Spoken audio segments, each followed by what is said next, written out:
Wamuthende ni fire si fire.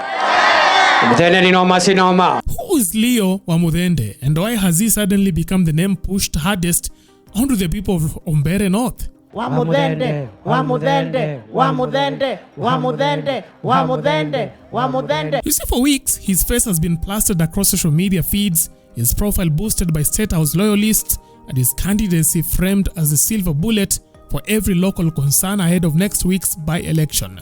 Yule ambaye ataendelea na kazi ambayo nilikuwa nafanya bila upaguzi sio mwingine ni Leo Wamuthende. Tokera tende, tukadhure leo. Deputy President Kithure Kindiki has gone all in. He paints Wamuthende as a savior in waiting, a man whose presence in parliament would bring new roads, new opportunities, and an overflowing basket of promises to the region. Sasa mkinipatia huyo Leonard Wamuthende akuwe mbunge, tushikane na Ruto, Governor Karinda, viongozi wetu wa Embu, hata Senator Mundigi tuonaga koheria. Sasa tuende kwa rais, tutafute pesa tuwekewe lami kutoka pale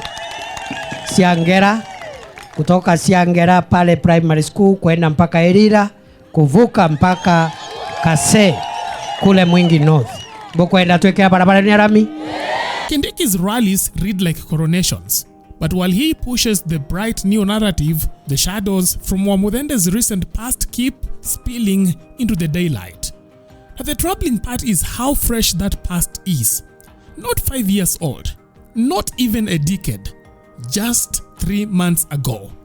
The same man now sold as a development champion was being flagged by investigators for a multi-million shilling scheme that raised red alerts at the Ethics and Anti-Corruption Commission.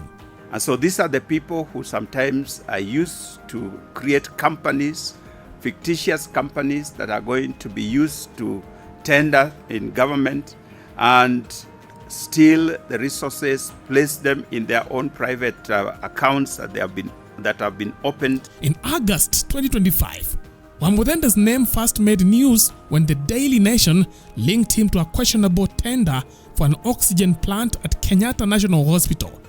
His company Biomax Africa Limited somehow secured a 446 million Kenyan shillings contract despite having no serious background in large-scale medical infrastructure. Once the funds landed, investigators says the tender documents that propelled Biomax to victory showed signs of forgery. The ministry's tender evaluation team led by Ms. Mochachi reportedly approved the bid without even basic checks. EACC swiftly moved in, and among those on its radar was the man now branded as MP in waiting by Ruto's government. Where is this money coming from? Why are we opening this account? I understand we are not supposed to do business with the government. Why are we tendering for this particular project? EACC's stance was blunt. They said those linked to the oxygen plant scandal should be facing legal consequences. And that is where Wamuthende made a curious pivot. 1 month after the corruption report surfaced, he quickly filed paperwork to change his identity. On that September 2025, according to a Gazette notice, it confirmed that Leonard Murioki Njeru had now become Leo Wamuthende Njeru. The deed poll was clear and empathetic. He had dropped his old name entirely, and the timing raised eyebrows across the country. Yet, despite the red flags, despite the ongoing scrutiny, President Ruto and his inner circle continue to push Wamuthende as a political answer for Mbeere North. Huyu Wamuthende anatosha atoshi. Mimi Mungu amenipenda sana. Ameniepusha watu kama wewe, unajua hatujawahi kutana, haunijui, sikujui na sitaki kukujua. Very good. Mimi fire. Fire. Fire. Nijibu nisijibu.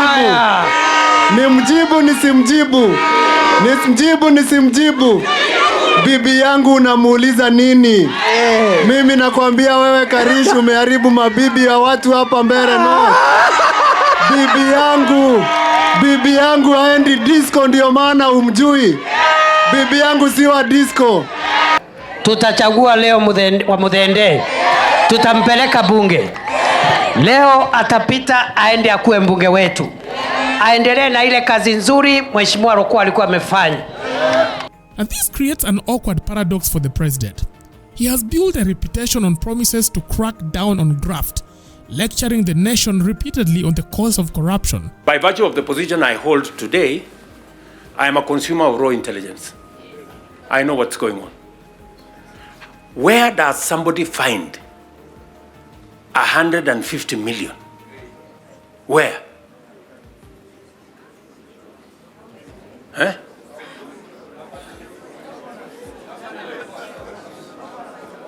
Is that his money? That is money that belongs to the county. Yes.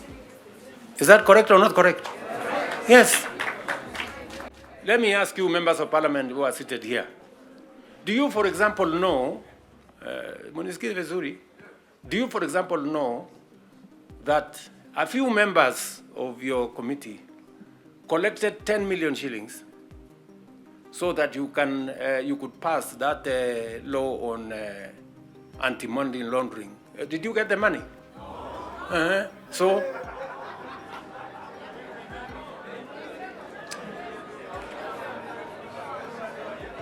So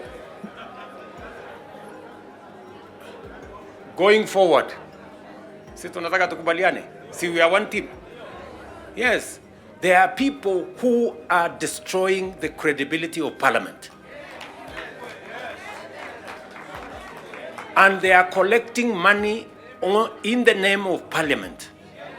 And some of the time, or most of the time, that money never gets to parliament, it gets to a few people.